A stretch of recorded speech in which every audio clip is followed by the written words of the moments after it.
I was asked to do a comparison between Araraquara, Brazil, where I'm living now, and Tucson, Arizona, in the United States, which is my hometown. And so to start off, I want to talk about the climate. So Araraquara is known as the dwelling place of the sun. So a lot of people talk about how cold how hot it is. And so for Americans, it's between 90 degrees and 110 degrees normally, or 32 degrees Celsius and 43 degrees Celsius. And so it's pretty hot. But in the United States, my city is in a desert, so it's actually hotter. It can be up to 117 degrees Fahrenheit or 47 degrees Celsius. So it's kind of normal for me here. Other things, the Tucson is a little bit bigger than Araraquara. It has about 550,000 people. And a lot of people in Tucson identify as Mexican American or Latino. So there's a lot of Spanish spoken in addition to English. And in Araraquara, most of the people are Italian immigrants, and there's about 150,000 inhabitants. Other differences, Tucson has this isn't a difference, these are pros of Tucson. There's a cool downtown, there's lots of good music, and my family lives there. In Araraquara, it's smaller, so you can get around on your bike, even though it's really hot. And there's a really strong campus life, which I like a lot. All right, so those are the differences between my cities, and thank you.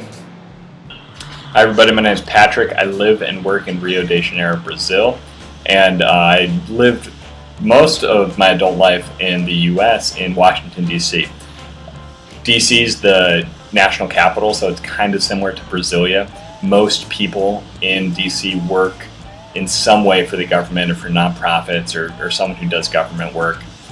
Rio, on the other hand, has a lot more business and art and culture. You can't predict what people do based on just them living in DC.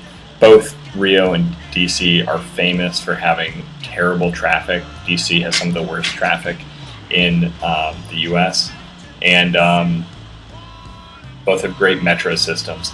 Although DC, people will get mad at you if you don't behave on the metro. In Rio, sometimes it's kind of a free-for-all. But I love both cities. I love living in both, and hope you're having a great cultural activity. Bye. Hey, my name is Ruben. I'm from Detroit, Michigan, and I currently live in Uberaba, Minas Gerais.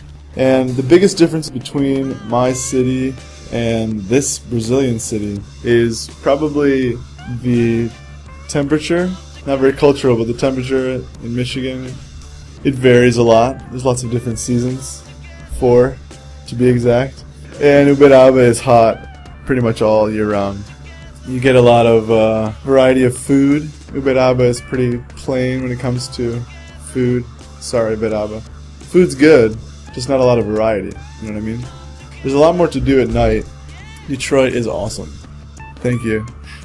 I'm from Wilmington, Ohio, which is in the southwest region of Ohio. I live in Uberaba, Minas Gerais, in Brazil, obviously, right? So Wilmington is a pretty small town. It's a typical American small town with 15,000 people, right? Uberaba has over 300,000. They're actually similar in a lot of ways, I feel like, because Uberaba is a rural town. Even though it has 300,000 people, the identity of the city is wrapped up in raising cattle and produce. Wilmington is like that as well. The first thing that you see when you're in Southwest Ohio are big cornfields, soybean fields. It's a rural place. Hey UFU, my name is Gabriel. I'm an ETA at UNB in Brasilia. Last year I was in Goiânia at UFG. And in the US, I am from San Antonio, Texas. So San Antonio is the third biggest city in Texas after Houston and Dallas. It has a population of about 2 million people. And it's a great place. But when I think about the differences between Brasilia and San Antonio, I think the main difference that comes to mind has to do with the age of the cities. Brasilia is not even 60 years old, while San Antonio is a city that was founded, in the 1700s by the Spanish. And I think that sort of reflects in the culture and the things that you can find in the cities. We in San Antonio, we celebrate Fiesta, and we celebrate Dia de los Muertos and other traditions that came from Spain and Mexico. While here in Brasilia, traditions are still being made. It's such a young city. And the other main difference has to do with the sort of urban design. There's no place quite like Brasilia in the world in terms of the design of the Plano Piloto, with sort of its commercial blocks and super residential blocks, while my city in the US, San Antonio, was a traditional city, and I lived in suburbs outside of the downtown, outside of the center of the city, in sort of a typical American neighborhood where families had their own house with a front yard and a backyard, and a street. So that's what I think about when I think about Brasilia versus San Antonio. Hey guys, my name's Connor. I'm from the San Francisco Bay Area in Northern California, and I currently live here in northeastern Brazil in João Pessoa, Paraíba. I just have to share a few differences between where I come from and where I live now. So to start, in San Francisco and in California in general, we love tacos. In the Northeast, we love tapioca. In San Francisco, you often have crazy passengers on the bus. In João Pessoa, you often have crazy people driving the bus. In Northern California, the water is frigidly cold and sometimes has sharks.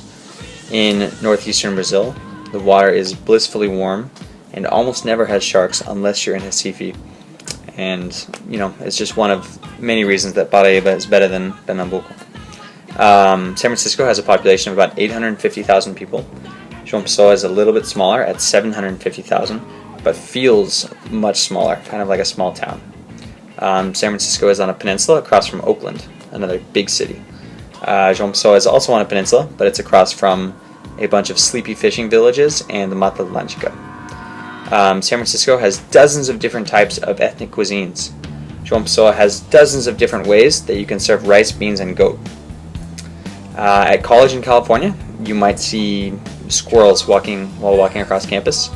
At college here in João Pessoa, I might see sloths, monkeys, marmosets, iguanas, opossums, you name it, in terms of the creepy crawlies and other animals we see on campus. Overheard in the Bay Area at your typical lunch spot. Can I get the Wi-Fi password? Overheard at your typical lunch spot here in Paraíba. Posso pegar cafezinho com rapadura? And finally, last but not least, our slang of choice in Northern California is hella. And your slang word of choice here for Paraíba has to be osh. Alright, thanks guys. See ya.